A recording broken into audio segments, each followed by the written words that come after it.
बर्तमान देखु सुभद्रा योजना को नहीं आउ गोटे बहुत बड़ अपडेट आसी जहाँकि आपने सुभद्रा योजनार जो स्टाटस रही से स्टाटस टी को चेक करदेला आपणकर कौन सब भूल भटका रही आपणकर e KYC process T complete होती कि नहीं ता सहित आपणकर जो फॉर्म टी को आपण आवेदन करछंती से फॉर्म टी एप्रूव हो सारी कि वर्तमान सुधा ताहा पेंडिंग रही या सहित आपण अकाउंट को टंका आसी कि नहीं जदि आसी क्यों अकाउंट को यही टंकाटी आसी जहाँकि आपने पूरा सबकि चेक करेंगे चेक करने पूरा इजी प्रोसेस रही जहाँकि 2 मिनिट भितर आपने आपणकर मोबाइल किंबा आपणकर जो कंप्यूटर व्यवहार करती आपने चेक करेंगे तेबे आपने केमिति एटा को चेक करेंगे एवं चेक करने कौन प्रोसेस रही जहाँकि आपको मुझे वीडियो माध्यम पूरा स्टेप बाय स्टेप जनइबी से भिडटी को शेष पर्यंत देखूँ ता पूर्व वीडियो को गोटे लाइक कर दिंतु एवं जो मैंने चैनल को नुआ आसवे चैनल को सब्सक्राइब करके पाखर थिबा बेल आइकन को क्लिक करके ऑल नोटिफिकेशन ऑन कर दिंतु।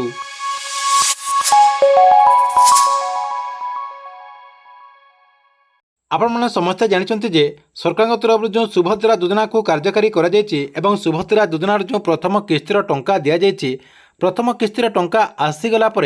जो मानक अकाउंट को सुभद्रा योजनार प्रथम किस्तिर टंका आसी से जहाँकि जापाना जे तांको अकाउंट को सुभद्रा योजनार जो प्रथम किस्तिर टंका आसी क्यों अकाउंट को आसी कहीं जनकर बहुत सारा अकाउंट रही जहाँकि जड़े जड़े 2-3टा अकाउंट करते जापाना क्यों अकाउंट को तांकर सुभद्रा योजना अधीन में टंका आसी या सहित देखु जो मैंने सुभद्रा योजना आवेदन करते एवं तांको अकाउंट को एपर्यंत सुभद्रा योजनार जो प्रथम किस्तिर टंका कहुच्छे से प्रथम किस्तिर टंका आसी ना से जहाँकि जापाना अकाउंट को कहीं जहाँकि सुभद्रा योजनार यही प्रथम किस्तिर टंका आसी ना कौन पाई अकाउंट को यही टंकाटी आसीपारा नहीं से जहाँकि एपर्यंत जापारि ना तेबे केमिति से जानीपारे जे तांको अकाउंट को कौन पाई प्रथम किस्तिर टंका आसी ना एवं जो मानक अकाउंट को यही टंकाटी आसी क्यों अकाउंट रे आसी जहाँकि आपको मु यही वीडियो माध्यम पूरा डिटेल जनइबी देखु जानापी पूरा इजी गोटे प्रोसेस रही आपड़ कौन करेंगे आपणकर मोबाइल किंबा कंप्यूटर जेकोसी गोटे ब्राउजर टी को ओपन करदे ओपन करदे से देखते ऊपर आपणकर सर्च बार रही से आप subhadra.odisha.gov.in आप लिखिके सर्च करदे देखु सर्च करदेला सुभद्रा योजनार जो ऑफिशियल वेबसाइट रही से ऑफिशियल वेबसाइट देखो ओपन हो जहाँकि आपको मुझे वीडियो डिस्क्रिप्शन में यार लिंक दे देती से आप क्लिक करके डायरेक्ट यही पेज टी को आसीपारे देखु यही पेज टी को आसीगला आपड़ कौन करेंगे ये देखो आपंकर अधिकारी लॉगिन रही अधिकारी लॉगिन रे आप क्लिक करदे देखो मुझे अधिकारी लॉगिन रे क्लिक करदे से क्लिक करदेला ये आप कौन करेंगे ये आपंकर बहुत सारा ऑप्शन शो कर आपंकर डिपार्टमेंट लॉगिन तापर आपंकर सीएससी लॉगिन तापर आपंकर मो सेवा केंद्र लॉगिन रही आपंकर जो आईडी रही आपंक पाखर जदि मो सेवा केंद्र आईडी रही आईडी पासवर्ड रही ताले आप मो सेवा केंद्र क्लिक करदे क्लिक करदेला ये आपंकर जो रही देखु यूजर नेम एवं आपंकर पासवर्ड देकी तार तेल देखो आपंकर लॉगिन थी लॉगिन रे क्लिक करदेला आपंकर जो सुभद्रा योजनार जो वेबसाइट रही से वेबसाइट टी ओपन हो जो मान पाखे सीएससी रही से सीएससी रे क्लिक करदे आपंकर आईडी पासवर्ड देदेवे देखु आईडी पासवर्ड देदेला आपण सामने ओपन हो यार जो ऑफिशियल वेबसाइट रही से ओपन हो आपने आवेदन करेंगे और आपंकर स्टाटस चेक करेंगे देखु स्टाटस टी को चेक करने से आपंकर नुआ गोटे ऑप्शन रही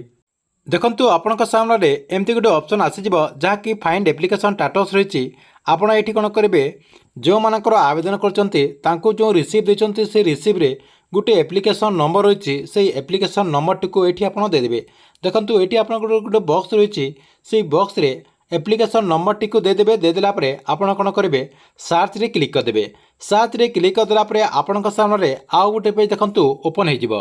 देखु ओपन हो गला ये आपंकर बहुत सारा ऑप्शन शो कर प्रथम रही देखु ई केवाईसी स्टाटस ऊपर जो आपंकर ई केवाईसी स्टाटस रही देखु ई केवाईसी स्टाटस रे आपंकर देखु ये कंप्लीट शो कर आपने केमिति ई केवाईसी कर तारी गोटे ऑप्शन रही देखु ओटीपी बेसिस रे आपने जहाँकि ई केवाईसी कर जो बेसिस रे ई केवाईसी करेंगे तारी ऑप्शन ये आपंकर शो कर तापर देखु आपंकर एप्रूवाल स्टेटस आपंकर जो एप्रूवाल स्टेटस रही एप्रूवाल स्टेटस रे फिल वेरिफिकेशन पेंडिंग रही आपणकर जो फॉर्म रही ବର୍ତ୍ତମାନ ସୁଦ୍ଧା ଯେଉଁମାନଙ୍କର ଏମିତି ଶୋ କରୁଛି ସେମାନଙ୍କର ଫର୍ମଟିକୁ ଯାହାକି ସରକାରଙ୍କ ତରଫରୁ ଏପର୍ଯ୍ୟନ୍ତ ଭେରିଫିକେସନ୍ କରାଯାଇ ନାହିଁ, ସେଥିପାଇଁ ଆପଣଙ୍କର ପେଣ୍ଡିଂ ଶୋ କରୁଛି। ଏବଂ ଦେଖନ୍ତୁ ଯେଉଁମାନଙ୍କର ଆକାଉଣ୍ଟକୁ ସୁଭଦ୍ରା ଯୋଜନାର ଯେଉଁ ପ୍ରଥମ କିସ୍ତିରେ ଟଙ୍କା ଦିଆଯାଇଛି ସେମାନଙ୍କ ଆକାଉଣ୍ଟକୁ ଯଦି ଟଙ୍କା ଆସିଯାଇଛି ସେମାନଙ୍କର କେମିତି ଶୋ କରୁଛି ମୁଁ ଆପଣମାନଙ୍କୁ ଦେଖାଇ। ଦେଖନ୍ତୁ ଯେଉଁମାନଙ୍କ ଆକାଉଣ୍ଟକୁ ସୁଭଦ୍ରା ଯୋଜନାର ପ୍ରଥମ କିସ୍ତିରେ ଟଙ୍କା ଆସିସାରିଛି ସେମାନଙ୍କର ଯାହାକି ଏମିତି ଶୋ କରିବ। ଆପଣଙ୍କର ଦେଖନ୍ତୁ ଇ କେଆସି ଷ୍ଟାଟସ୍ରେ କମ୍ପ୍ଲିଟ୍ ଶୋ କରୁଛି। ତାପରେ ଆପଣଙ୍କର ଇ କେଆସି ମୋଡ଼ ମଧ୍ୟ ଏଠି ଆପଣଙ୍କର ଶୋ କରିବ ଯାହାକି OTP ମୋଡ଼ ରହିଛି। ତାପରେ ଆପଣଙ୍କର ଏପ୍ରୁଭାଲ୍ ଷ୍ଟାଟସ୍ ରହିଛି, ଏପ୍ରୁଭ୍ ରହିଛି ଏଠି ଆପଣଙ୍କର ଦେଖନ୍ତୁ। ତାପରେ ଆପଣଙ୍କର ଯେଉଁ ପେମେଣ୍ଟ ରହିଛି ପେମେଣ୍ଟ ଷ୍ଟାଟସ୍ରେ ଦେଖନ୍ତୁ ଆପଣଙ୍କର ପୁରା ଡାଇରେକ୍ଟ ରହିଛି ଯେ ଆପଣଙ୍କର ଯେଉଁ ବ୍ୟାଙ୍କ ଆକାଉଣ୍ଟ ରହିଛି ଯେଉଁଠି ଆପଣଙ୍କର ଡିବିଟି ଆକ୍ଟିଭ୍ ରହିଛି ସେହି ବ୍ୟାଙ୍କର ନାଁ ଏବଂ ପେମେଣ୍ଟ ଷ୍ଟାଟସ୍ରେ ସକ୍ସେସଫୁଲି ମଧ୍ୟ ଦେଖନ୍ତୁ ଏଇଠି ଡାଇରେକ୍ଟ ଲେଖା ହେଇଛି, ଯାହାକି ଆପଣ ଏଇଟାକୁ ଚେକ୍ କରିକି ନିଜେ ମଧ୍ୟ ଜାଣିପାରିବେ ଆପଣଙ୍କ କେଉଁ ବ୍ୟାଙ୍କକୁ ସୁଭଦ୍ରା ଯୋଜନାର ଟଙ୍କା ଯାଇଛି। ଏବଂ ଯେଉଁମାନଙ୍କର ପେଣ୍ଡିଂ ଶୋ କରୁଛି ସେମାନେ ମଧ୍ୟ ଏହି ପ୍ରୋସେସ୍ରେ ନିଜର ଚେକ୍ କରିକି ଜାଣିପାରିବେ। ଠିକ୍ ଅଛି, ଏ ଥିଲା ଆପଣମାନଙ୍କ ପାଇଁ ସୁଭଦ୍ରା ଯୋଜନାକୁ ନେଇ ବହୁତ ବଡ଼ ଗୋଟେ ଅପଡେଟ୍। ଆପଣମାନଙ୍କ ଭିଡ଼ିଓ କେମିତି ଲାଗିଲା କମେଣ୍ଟ ବକ୍ସରେ ନିଶ୍ଚୟ ଗୋଟେ କମେଣ୍ଟ କରନ୍ତୁ। ଏବଂ ଆପଣମାନଙ୍କୁ ମୁଁ ସୁଭଦ୍ରା ଯୋଜନାକୁ ନେଇ ଆଉ ଗୋଟିଏ ଭିଡ଼ିଓ ନେଇ ଆସିବି ଯାହାକି ସରକାରଙ୍କ ତରଫରୁ ସୁଭଦ୍ରା ଯୋଜନାର ଯେଉଁ ଦ୍ୱିତୀୟ ପର୍ଯ୍ୟାୟର ଟଙ୍କା ଦିଆଯିବ, ଯାହାକି ସରକାରଙ୍କ ତରଫରୁ କୁହାଯାଉଛି ଯେ ଆପଣଙ୍କର ଯେଉଁ ଦଶହରା ରହିଛି, ଆପଣଙ୍କର ଯେଉଁ ଭାଇ ଜିଇଁତିଆ ରହିଛି, ଭାଇ ଜିଇଁତିଆ ଦିନ ଆପଣମାନଙ୍କୁ ଯେଉଁ ସୁଭଦ୍ରା ଯୋଜନାର ଦ୍ୱିତୀୟ ପର୍ଯ୍ୟାୟରେ ଟଙ୍କା ଦିଆଯିବ, ଆପଣମାନେ କ'ଣ କଲେ ସର୍ବପ୍ରଥମେ ଆପଣଙ୍କ ଆକାଉଣ୍ଟକୁ ସୁଭଦ୍ରା ଯୋଜନାର ଏହି ଦ୍ୱିତୀୟ ପର୍ଯ୍ୟାୟର ଟଙ୍କା ଆସିଯିବ, ଯାହାକି ଆପଣମାନଙ୍କୁ ମୁଁ ସେହି ଭିଡ଼ିଓ ମାଧ୍ୟମରେ ପୁରା ଡିଟେଲ୍ ଜଣାଇବି। ସେହି ପ୍ରୋସେସ୍ରେ ଯଦି ଆପଣ ସବୁକିଛି କରୁଛନ୍ତି ତାହେଲେ ଆପଣମାନେ ସୁଭଦ୍ରା ଯୋଜନାର ଯେଉଁ ଦ୍ୱିତୀୟ ପର୍ଯ୍ୟାୟରେ ଟଙ୍କା ଆସିବ ସେହି ଦ୍ୱିତୀୟ ପର୍ଯ୍ୟାୟରେ ଟଙ୍କା ଆପଣମାନେ ସର୍ବପ୍ରଥମେ ପାଇପାରିବେ।